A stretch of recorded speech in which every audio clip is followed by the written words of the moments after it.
The accidental ambassador.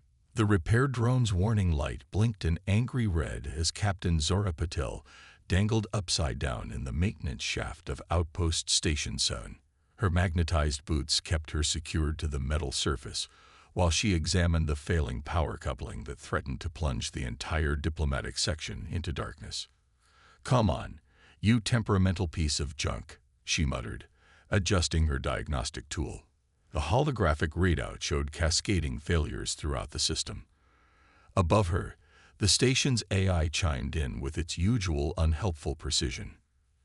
"Captain Patel, the probability of total power failure has increased to 87.3%. The Galactic Council delegation arrives in approximately 47 minutes. Zara blew a strand of dark hair from her face. "Thanks for the update, ARA. Any other good news?" "The chief engineer is still unconscious in medical after his unfortunate encounter with the coffee maker you modified." "That was not my fault," Zora protested. "How was I supposed to know Centaurian coffee beans would cause quantum resonance in standard brewing equipment?" The situation was precisely the kind of mess Zora excelled at creating and solving.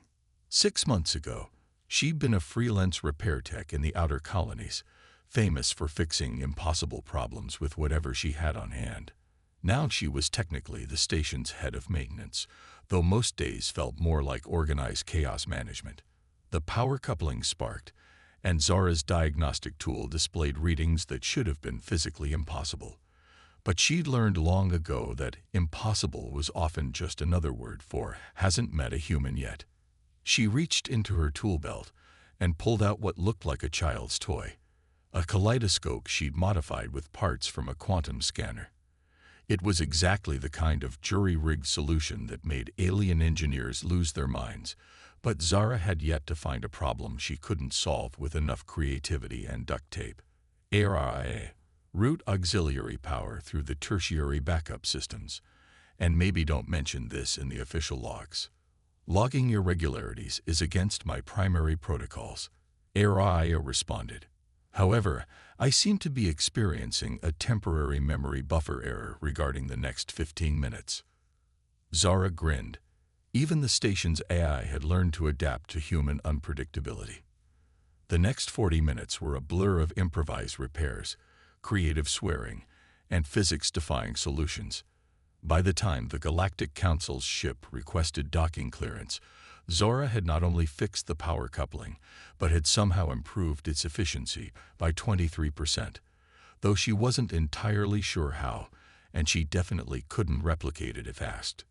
She was still covered in engine grease and holding her makeshift repair tool when the Council delegation entered the station's main reception area. The assembled aliens, representing 12 of the galaxy's most advanced civilizations, stopped short at the sight of her. High Commissioner Vexthor, a towering crystalline being who served as the Council's chief diplomat, tilted their faceted head. "We were expecting to be greeted by the station's command staff." "Yeah, about that," Zora started, but before she could explain, a violent shudder ran through the station. Warning klaxons blared. Aria's voice echoed through the chamber. "Alert. Critical failure detected in primary docking clamps. Council vessel stability compromised." The assembled aliens erupted in panic, but Zara was already moving. She sprinted to the nearest terminal, her fingers flying over the holographic controls. The situation was bad. The docking clamps were failing in a way that threatened to tear the Council's ship apart. "ARIA, give me manual control of all docking systems." "That violates 17 different safety protocols," the AI responded. "And how many protocols does it violate if we let the Council's ship get destroyed?" There was a pause. "Manual control granted. Please note that I am logging this under extreme duress."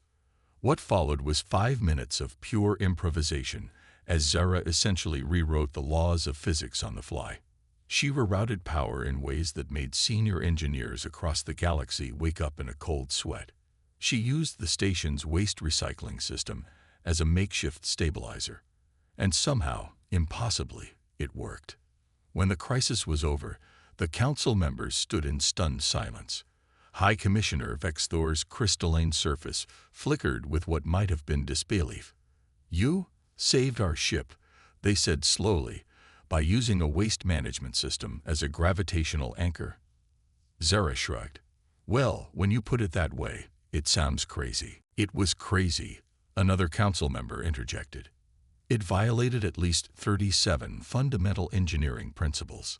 "But it worked," Zora pointed out. "Sometimes the best solution isn't the most elegant one."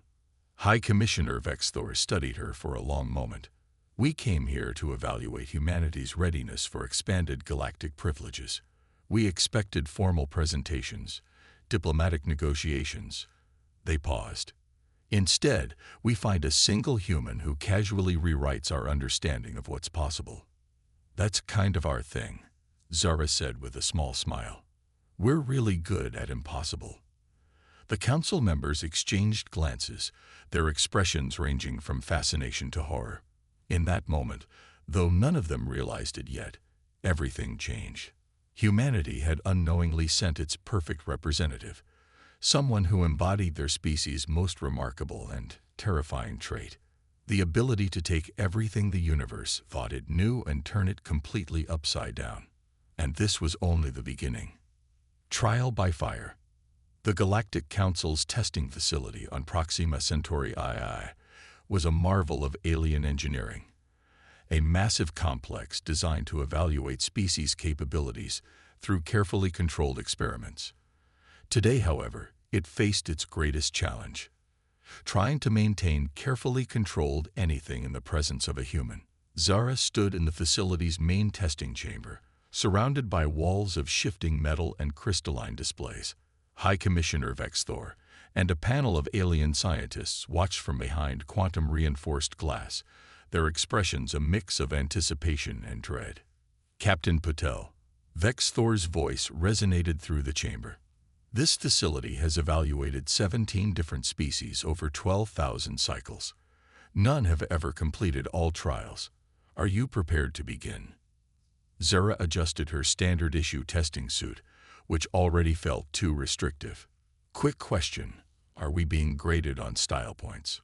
A ripple of confusion passed through the alien observers. One of the scientists, a gelatinous being named Dr. Mix, consulted their datapad. "I don't understand. The testing parameters don't include aesthetic evaluation." "Never mind," Zara sighed. "Let's do this." The first test seemed simple enough: escape from a sealed room as it filled with an assortment of deadly gases. The aliens expected her to use the provided filtering equipment and follow standard emergency protocols. Instead, Zara took one look at the room's ventilation system and somehow turned it into a makeshift jetpack. "Impossible." Dr. Mix's surface rippled in agitation. "The atmospheric processors aren't designed to generate that kind of thrust." "They are now," Zara called back as she shot through the exit, trailing wisps of purified air. The second test involved solving a complex quantum encryption puzzle. The previous record was 4 hours. Zara completed it in 20 minutes by humming what she claimed was an old Earth song called "Never Gonna Give You Up," at precisely the right frequency to create a harmonic resonance with the quantum matrix. By the third test, the facility's AI had begun sending distress signals to its makers. "The human is changing the parameters of reality faster than I can update them," it complained to Vexthor. "She's teaching the testing chambers new laws of physics." "They're learning, Commissioner. The rooms are learning." The fourth test was designed to assess problem-solving under extreme pressure, literally. Zara was placed in a chamber with crushing gravitational forces. The solution was supposed to involve careful manipulation of anti-gravity devices. Instead, she started dancing. What is she doing?" one of the scientists asked in horror. "According to her vital signs," Dr. Mix reported, "she's performing something called the Macarena." Somehow, the rhythmic movement created a cascade effect in the gravity field. Within minutes, Zara had effectively turned the crushing force into what she described as a pretty decent dance floor. The final test was the facility's masterpiece, the impossible scenario.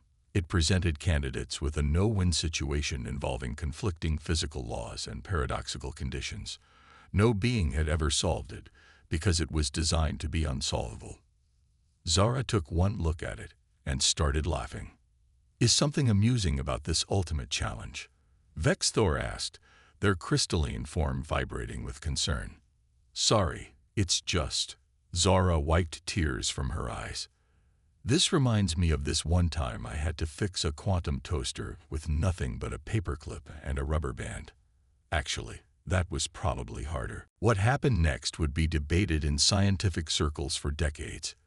Using a combination of what she called percussive maintenance, hitting things in exactly the right spot, creative rewiring, and what appeared to be sheer stubborn refusal to accept impossibility, Zora not only solved the unsolvable scenario, she turned it into a surprisingly efficient coffee maker. The testing facility's AI promptly had what could only be described as an existential crisis.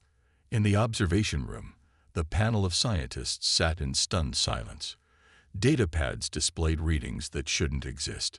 Several fundamental laws of physics had formally filed for retirement.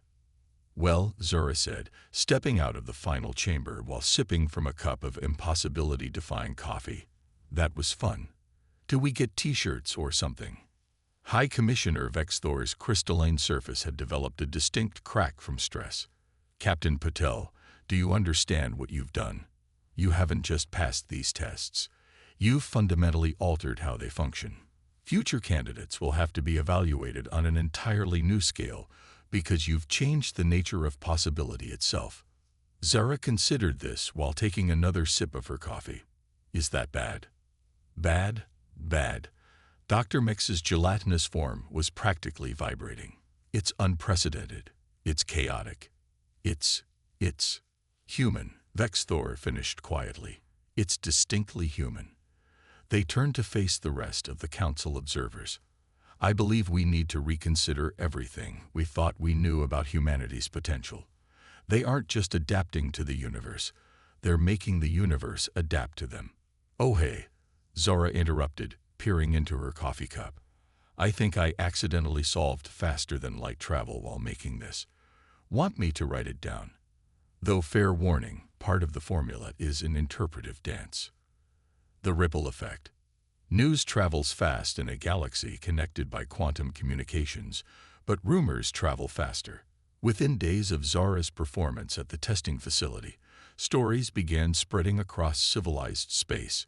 They started small, whispers about a human who turned an impossible test into a beverage dispenser, debates over whether the laws of physics should be allowed to unionize.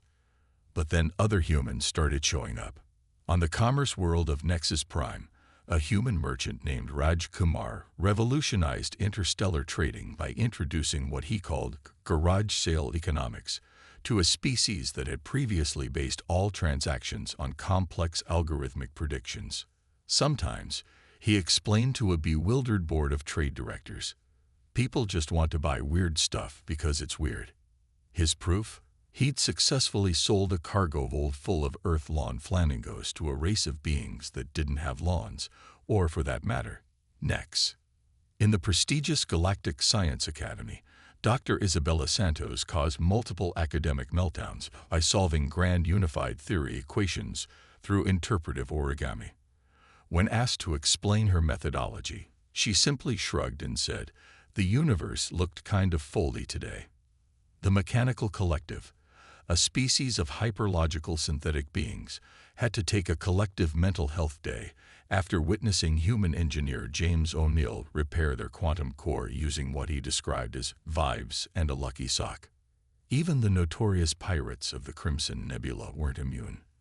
They made the mistake of trying to raid a small human cargo vessel, only to find themselves recruited into an impromptu dance party by the ship's crew.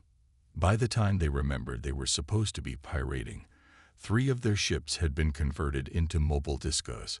High Commissioner Vexthor was drowning in reports. Their office on the Galactic Council's headquarters station had become a chaos center of its own, with screens displaying an endless stream of human-induced incidents across the galaxy. "They're everywhere," Dr. Mix moaned.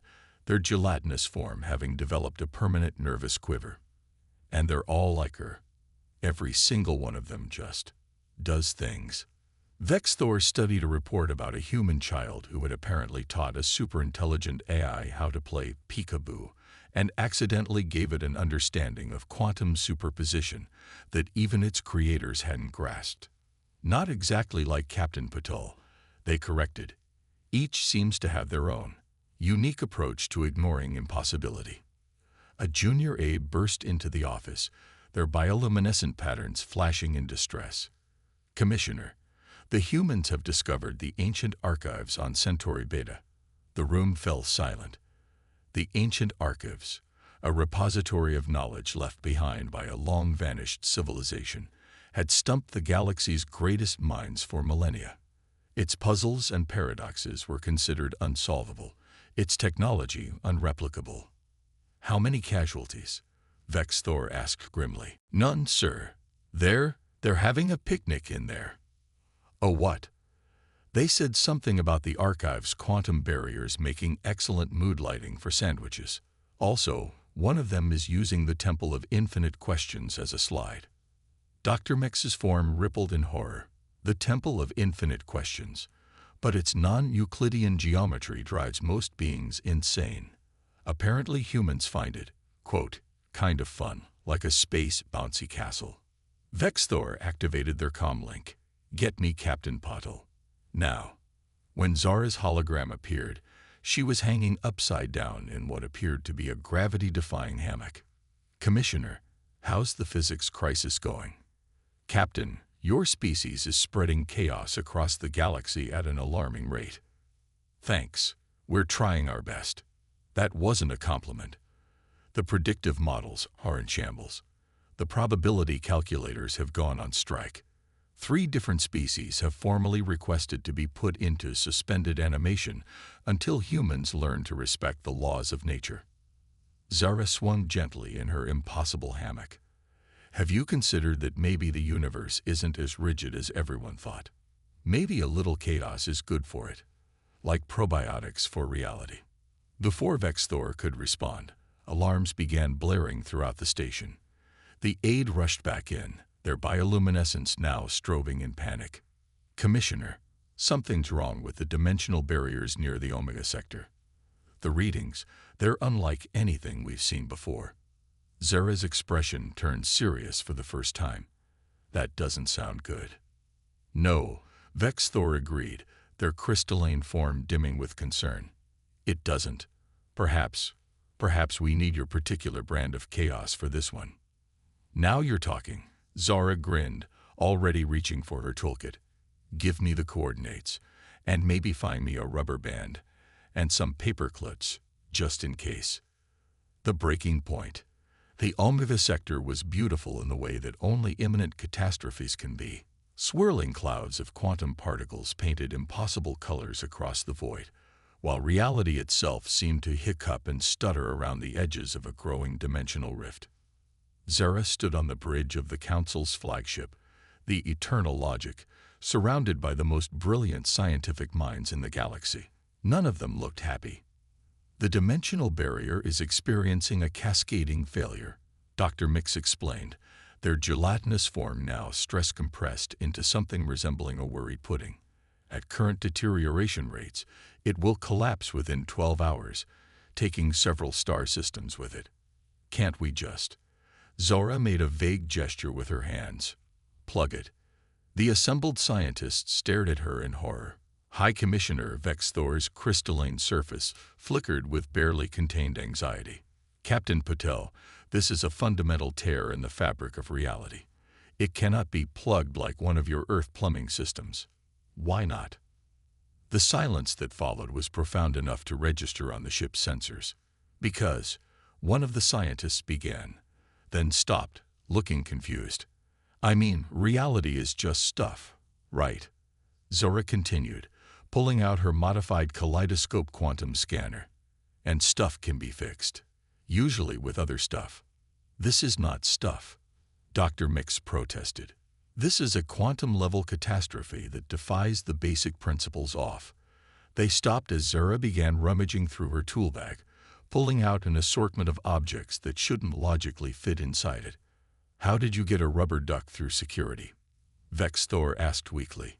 "Oh, this isn't just a rubber duck," Zara grinned. "I modified it with parts from that coffee maker I made during the impossible scenario test. It now functions as a quantum probability manipulator. Also, it squeaks in 5 dimensions." She turned to the ship's eye. "Hey, can you patch me through to Earth? I need to talk to some friends." Within hours, the eternal logic had become humanity's forward operating base.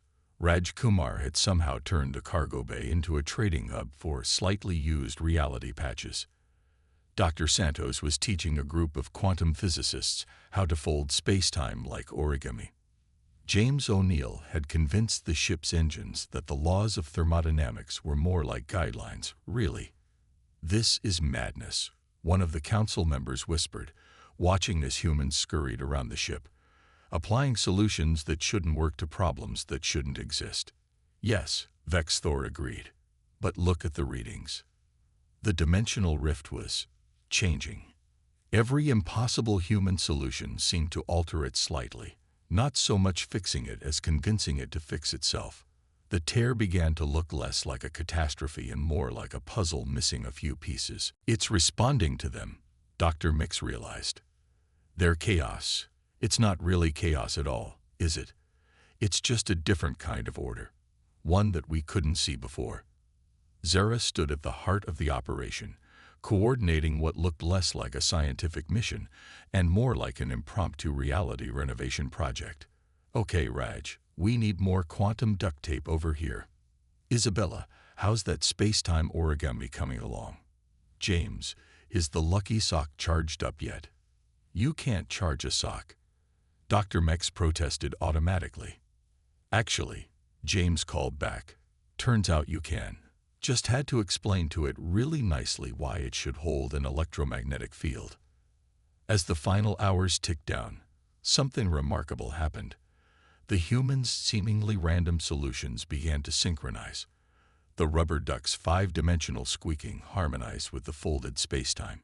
The quantum duct tape merged with the probability fields. The lucky sock did whatever it was the lucky sock was doing. And slowly, impossibly, the rift began to close. "It's working." Vex Thor breathed, their crystalline form glowing with amazement. "They're actually fixing reality by breaking all its rules." "Not breaking," Zora corrected, still adjusting her kaleidoscope scanner. "Just reinterpreting them. Sometimes the universe needs to be reminded that it can be flexible." As the last traces of the rift sealed themselves, a cheer went up from the assembled humans. Someone had somehow smuggled party poppers on board, and the bridge of the eternal logic was suddenly filled with holographic confetti. "I believe," Vex Thor said carefully, watching as humans celebrated their victory over physics itself, "that we have been thinking about this all wrong. We saw humanity as a problem because they don't follow the rules. But perhaps they're showing us that the rules were never as absolute as we thought." Also, Zora added, "the rubber duck now predicts lottery numbers. Not sure how that happened, but we probably shouldn't tell anyone." A new understanding. 1 year after the Omega Sector incident, the Galactic Council chambers looked very different. Gone were the rigid rows of seats and the austere decor. Someone, probably human, had introduced the concept of comfort to the proceedings, and now council members lounged in an assortment of chairs that ranged from traditional to outright bizarre. High Commissioner Vex Thor, their crystalline form now adorned with what appeared to be a casual Friday tie, called the session to order. "We are here today to review the first year of increased human integration into galactic society." Dr. Mix, who had finally embraced their gelatinous nature and now shaped themselves into whatever form best suited their mood, brought up the statistics. "In the past year, we've seen a 300% increase in impossible solutions to everyday problems. Productivity is up, though no one can quite explain how or why. 3 formerly extinct species have reappeared, claiming they were never really gone, just taking a break. And the universe's happiness index, a measurement we didn't even have until humans invented it, is at an all-time high. Also, added a council member, someone taught my ship's AI to sing. It only knows Earth songs from something called the 80s, but it seems much happier now. Zara, now officially serving as humanity's ambassador to the galaxy, a position she'd accepted with the condition that she could still wear her tool belt to formal functions, sat in her designated spot, feet propped up on a quantum-stabilized footstool. See, we're not so bad once you get used to us. That's just it, Vexthor mused. The galaxy has gotten used to you. More than that, you've changed how we see everything. They gestured to the chamber's new design. A year ago, this would have been considered chaos. Now we call it innovation. The doors burst open as Raj Kumar rushed in, his arms full of what looked like glowing pottery. Sorry I'm late. Was just closing the deal with the hive mind of Sector 7. Turns out they're really into Earth ceramics. Something about the way we shape reality through mud. Dr. Isabella Santos looked up from where she was teaching a group of young aliens how to solve differential equations through interpretive dance. Did you show them the thing with the glazing? Better. They're now offering quantum computing in exchange for pottery lessons. They say working with their appendages helps them think better. James O'Neill, who had somehow become the galaxy's leading expert in what he called vibes-based engineering, added from his floating meditation cushion, makes sense. Sometimes you need to get your hands dirty to understand how things work. Zara watched it all with a satisfied smile. The chamber that had once been a symbol of rigid order now hummed with creative energy. Aliens and humans mingled freely, exchanging ideas that ranged from profound to ridiculous, often being both at the same time. You know what the best part is? She said to Vexthor. We're just getting started. Wait until more humans learn they can just do things here. The High Commissioner's crystalline surface flickered with what might have been amusement. Should I be worried?